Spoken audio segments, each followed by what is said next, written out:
Today, I think I have a treat for you.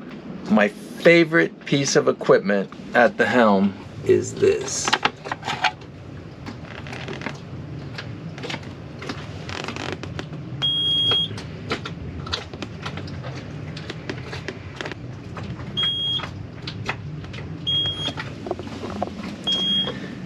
It's our EcoPilot forward-looking sonar, and we're going to visit the factory today.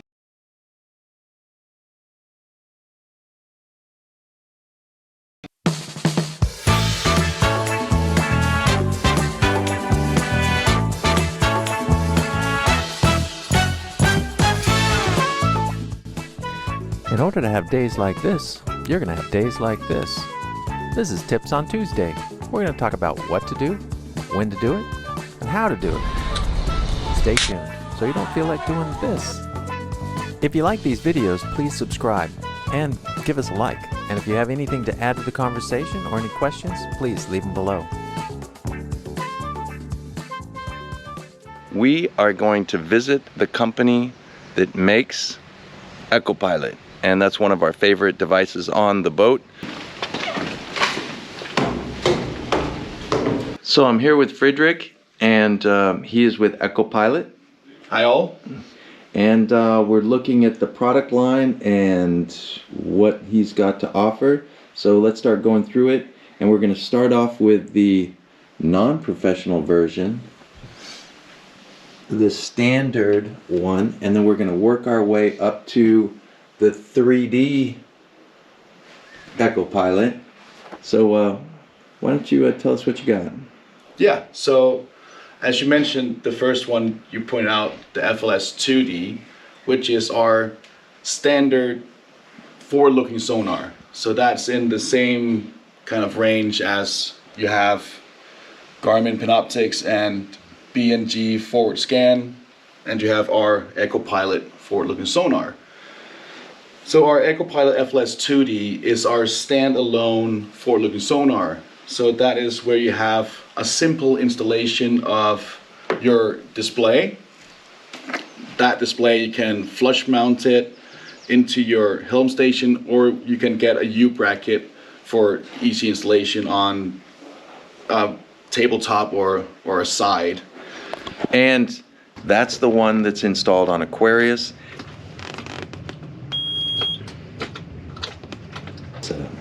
For the FLS 2D, we have two types of transducers that can be connected. So we have the FLS standard transducer, which is the red one, and we have the FLS Pro, which is the black one. Now the main difference between the two is, of course, the size, and size in this case actually matters. When we do installation, it's important that you have enough thread to make the installation correctly. Now the amount of thread is important because with forward-looking sonar, it's critical that the transducer is installed vertically in the hull. So normally you would have a dead rise in your hull. So your vessel hull is going like that, and you would need your skin fitting to go vertically in that. So you would need some type of thread in between to be able to make that happen. So if you don't have that thick of a hull, your standard transducer would do fine, but it's only 3 to 4 centimeters, so there's not that much room. But with the professional, you're getting much more room. You're getting much easier access to do a vertical installation. So these are just one of the things that you need to take into account when choosing which type of transducer you need for your vessel. But the professional versus the standard, your antenna size is a little bit bigger. So I would think that, you know, the amount of data that you get back is also better. Yes. So as Ken of course points out, the cups underneath here is a lot bigger on the professional and very thin and small on the standard transducer. So of course, because of the size, it allows us to put more powerful technology inside the professional transducer.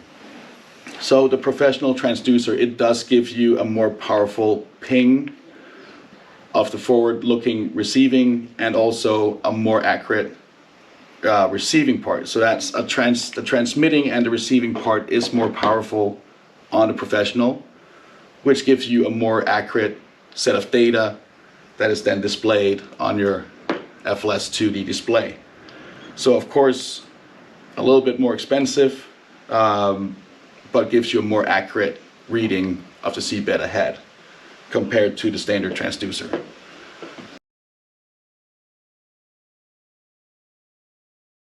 So the new connectors, we went from 8-pin mini-DIN connectors and changed them out with blue bulging connectors.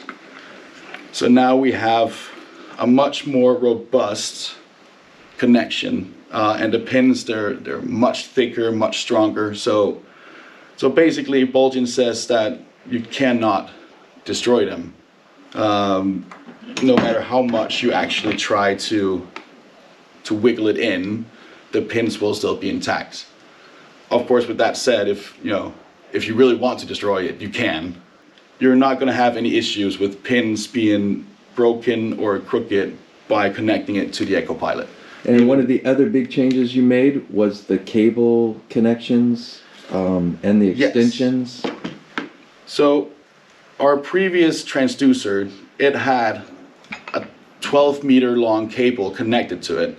So that was one long cable that you need to thread it all the way through from your installation in the hull, and then a 12-meter cable that went all the way up to your helm station. Now the issue was that if a transducer broke, let's say you hit something underneath the hull and the transducer broke, so you need to change it. That would mean you had to pull 12-meter cable out of the vessel, and when you get the new transducer, you'd had to wire 12 meters back again.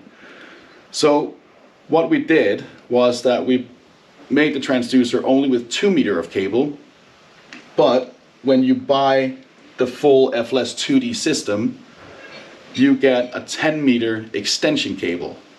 So the 10-meter extension cable, you have that connected to your helm station, you have that wired all the way down to your transducer, and then you connect it to your transducer. So that basically means that when your transducer, or if it breaks and you need to change it, you just pull out the transducer and disconnect it from the extension cable. When the new one comes, connect that to the extension cable, you're done. That's it. Yeah. So much easier for replacements. And I had to do that. I had to rewire my boat one time, and then I had to rewire the second time because I put the new system in, which is 1,000 times nicer. You've made some amazing changes. I'm very impressed at what you've done. Thank you so much. All right, so let's go to the next product. Yes, so next product is our FLS Platinum engine. So the FLS Platinum engine is basically the same as the FLS 2D. So you're using the same two transducers, the standard and the professional, with this system. And the reason that we have a platinum system is because it's a black box system. So what we do here is that if you don't want to have the FLS 2D display, if you don't want to have this, but you have already a screen installed on your vessel, and you want forward-looking sonar, but you want forward-looking sonar on that screen, the FLS Platinum provides video input. So with S-video or composite video, you just connect that to any third-party display that you have, and there you go. You have forward-looking sonar on that display. So that comes with the two black boxes and comes with a keypad for, of course, powering on the system, doing menu settings and changing range and stuff like that. But it is the 2D just in a black box version to be able to connect it to a third-party display. Performance-wise, there's a lot of things to know about forward-looking sonar in terms of the limitations that the technology has. So to break it down a little bit, is forward-looking sonar uses sound frequencies. It sends out pings, just like a depth sounder does. So when you have this small sound frequency that is sent through water, it needs to hit something and return back to the transducer or transmitter for it to determine the point of where the seabed is or an object is. So that ping needs to travel quite far. And with forward-looking sonar, where you have a depth sounder sends down the ping straight down and waits for it to receive straight up to determine the distance between the seabed and the sounder. For forward-looking sonar, it gets a little bit more complex because instead of having that straight down and straight up, we actually have kind of a whole vertical of 90 degrees where we need to determine where everything is in this whole area. So it sends out a lot of pings and it receives back a lot of pings. Now, where it can get a little bit tricky is that those pings, they can be disturbed. They can be disturbed, and that of course disturbs the data that we're getting back.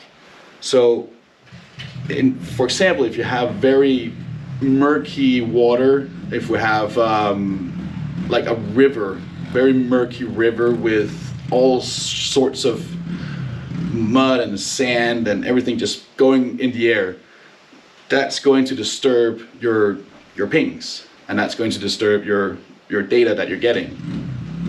So that's basically one thing. Then we have sorry, I got a motorbike going on. Yeah. But then we have, for example, when you do currents, different currents in the water, basically high currents, that can also go in and affect the ping and the frequency, because when the sound frequency is moving down through water and it needs to come back up, it can actually be moved by reflections and strong currents, and that gives you basically a poor data that you're not going to be able to use to anything. So there's a lot of factors that goes into it, and that's also why when you go into a busy harbor, for example, you sail into that harbor, you think it would, of course, it's very nice and to know how kind of, you know, the harbor seabed looks like, but inside a harbor there's so much going on from other vessels. There might be other vessels having their sounders on or not turned their systems off, just a lot of stuff going on in there, and that all affects, you know, the feedback that you're getting for yourself and your data. So that's one of the limitations for forward-looking sonar, just in general for everyone, because that's just how sound through water can be affected by other parameters. So it's basically just a question of, physics, basically. I was very surprised at the difference in size between the standard versus the professional. Can you give me some sort of idea of what the difference in performance is between the standard and the professional? Well, there really isn't that big a difference. I mean, to be totally honest, I mean, for us, when you're using it, it's such a small difference that you're actually probably not going to be able to see it on your screen, that there is a difference in the performance of them. Because what we have with the professional is the accuracy and the power. So basically the power is amplified. So when you amplify a power in the forward-looking sonar, you've added another crystal. A crystal is basically what we call to add power. The more crystal a forward-looking sonar has, the more power it has, and the further it's going to be able to look. It's getting very technical, but basically the more crystal, the more power, the more accuracy. Now the FLS Pro has a single crystal more than the standard transducer, so it has extra power and extra accuracy. But one crystal, of course it does make a difference, but when the data has come back and become rendered, it's not going to be able to be clear to the naked eye. If you're comparing a 2D from two vessels, one has the professional, one has the standard, you're not going to be able to see that much of a difference. But before, when we spoke about how the sound frequencies actually can be disturbed by other factors in the water, when you have a more powerful transducer, it also limits more how much is going to be affected, because it has a more powerful ping out, it has a more powerful receiver as well. Where the standard transducer could be affected by a slower current, for example. They would need or more murkier water, so because it's not as powerful as the professional is. So that could be one of the factors where you can see a big difference in the two transducers. What is the distance between the forward-looking sonar transducer and our depth sounder transducer? What do you guys say about, how far they should be apart? Yeah, so we always recommend, if possible, 4 to 5 meters from your depth sounder or other sounders in general. So the issue with interference, especially with forward-looking sonar and depth sounders that do sound frequencies, the issue is that both of them, they're sending and transmitting. So straight off, because the forward-looking sonar is transmitting forward and the depth sounder is transmitting downward, the forward-looking sonar always needs to be installed in front of the depth sounder. And that is basically because the forward-looking sonar is transmitting forward, so that would transmit directly into the depth sounder. So that would mean that the depth sounder would be rendered useless, because it's going to send sound frequencies that it's going to pick up on. Now, same thing goes the other way around. The depth sounder can interfere with the forward-looking sonar. So what we want is the sound frequencies from the depth sounder. We want that to be, so the forward-looking sonar does not pick up on the frequencies that the depth sounder is sending down. Now, the depth sounder, when the depth sounder sends down its pings straight forward in kind of like a pyramid-like array, and when that is sent down, the frequencies that is being sent down, it can be reflected in all types of different ways on the seabed.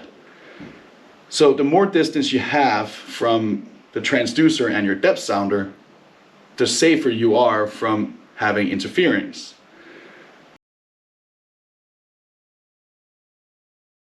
One of the very new things with our FLS 3D system is that we have a brand new integration with Raymarine MFDs or Raymarine displays. So this will only work with the Raymarine Axiom models, but if you have a Raymarine Axiom model, the FLS 3D actually connects really easily by connecting the, already turned, but connecting the Ethernet. So you have an Ethernet to Raymarine, call it RJ45, so that's basically their own connection cable. But you connect that to the RayNet. When it's connected to the RayNet, the EchoPilot application comes up on the Raymarine display, and you have fully integrated forward-looking sonar with your Raymarine Axiom display. So it's really, really cool. It opens up for all these new features like zoom feature. You can zoom in to see the seabed. You have full touch function. You have a full 360 rotation of the image with touch. So all these cool extra features that comes with the Raymarine integration. But beside that, you can still use it while having it integrated with Raymarine. It still works with a normal video connection to any other third-party display. So you can actually have it integrated with Raymarine while at the same time also having kind of a safety net. So if a display should stop working or something like that, you can always have your forward-looking sonar on a different display with a video input. So with the RJ45 connector, off this device, you can connect it into a Raymarine device. Yes. And you have forward-looking sonar and a lot more features, what it sounds like. Yes. And it's only our 3D that has this feature as of now. Thank you. I have made 2 previous videos about how we use Equipilot on Aquarius. The links are below for these videos. If you want to get your Aquarius discount for the Equipilot, send an email to info@equipilot.com and mention Aquarius, or simply go to equipilot.com and click on Get a Quote. Fill in your contact information and type "I would like my Aquarius discount," and then click Send. You are now ready to sail the planet safely. Cheers.